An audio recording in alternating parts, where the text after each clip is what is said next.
Chase. Okay, so we've been out now for coming up to 3.5 hours with Saphire, and we've just gone back to basics with her, teaching her basics of sit, stay and wait, and loose lead walking, and not to pull on the lead. Now, you saw the trouble that I was having with her a little while ago, where she was just constantly pulling forward on the lead, and what she was basically trying to do was dominate the walk. Now, she's probably gotten away with this for so long with her owner that she thinks that she can just do it with everyone. Now, what I've done is, again, I'll say it, wait, sit. I've swapped over from her collar to a harness. She's got a harness on, you can see that. And we've put a static lead on her, or a hard lead. And this just gives us better control over her, and the idea of the harness is that when we jerk the lead back, it vibrates down her body rather than through her neck, and this helps control her a little bit more. Now, she was pulling on the tether. This is why I swapped over to the hard lead. Now, I still maintain that I can almost guarantee that this dog has walked on one of those extendable leads. Like, I've never seen this dog in the park or anything, so I don't know how she's walked or anything, but I can almost guarantee that her owner uses a tether all the time, or one of those push button extendable leads, and I can tell that by the way that she walks on the tether that I was using compared to on this hard lead. When you put her on the tether, she constantly pulls forward. She's crisscrossing in front of you, and she's going left, right, and all over the place. This is not how you walk a dog. I never use those push button leads. All they do is they just teach your dog really bad habits. Now, today we've been walking on this hard lead for about, I'd say, an hour now, and now I'm just using one finger to control her. I've got a loose lead. She's not pulling forward, and this is just through 1 hour of walking and constantly stopping, tugging her back, sitting her down, telling her no, and just moving on again.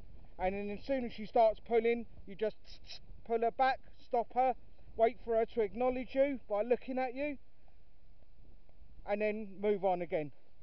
We just keep doing that over and over again until it sinks in. Repetition is key. With dogs, it's the only answer. You just got to keep repeating the same movement over and over again. 1 second, we're just going to go through this gate. Okay, so we're through that gate now. So yeah, repetition is key. If you keep repeating the same process over and over again, eventually the dog just submits, just gives in to you, because it's got no other choice. But now you can see that she's walking really calmly on a nice loose lead. She's not pulling me at all. She's walking to heel. She's looking back to me when I call her. She's stopping when I stop. This is all good signs, and this is from 1 hour of just practicing the same thing over and over again.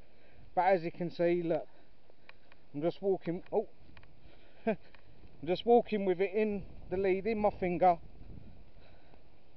No stress. Nice and calm. And already she's beginning to calm down. So it just goes to show, if you just hold your nerve, keep your anxiety and your emotions down. Wait, guys. Chase. Chase. Here. Wait. Chase. Kaiser. Here. Here. 1 second, just got to control my lot. Hit. Hey. Sit. Behave. Kaiser, come here.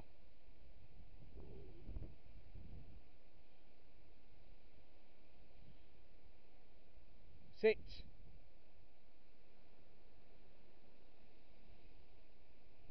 Again, even though my dogs are perfectly well trained, they can still get a little bit ahead of themselves, especially if you're not talking to them and giving them commands. They end up doing what they want, and it's the same again. You just got to stop, control them, get them to listen to you before moving on. Sit. Good girl, good girl.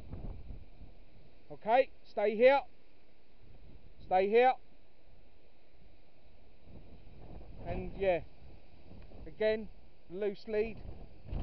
Very important tactic, this loose lead walking. If you can master the loose lead walking, hip, hip, chase. Fucking idiot. Booting down the country lane, not going to bother to stop for us.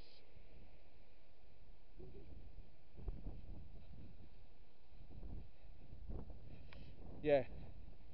So yeah, as long as you can hold your nerve and control your own emotions, then dog training is very simple. But this is something I'd like her owner, Sapphire's owner, to try more. If she's using, which I believe she is, one of those extendable leads, I advise her to stop using it for a little while and go on to a hard lead and just practice heel walking, keeping the dog by her side, not allowing her to pull you forward. Don't ever walk with your arm out in front of you like this with the dog pulling you. Always keep your arm to your side and the dog to whatever side you're walking her on, and never let her cross your path in front of you or walk left or right.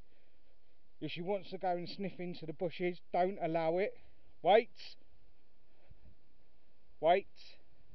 Yeah, never allow her to dictate sniffing time and peeing time and stuff. If she wants to go and have a pee, and you can see that, don't let her go at first. Just carry on walking for a few steps and then stop and allow her. This helps her understand that she's not in control of the walk, you are. So again, another good tip for the owner.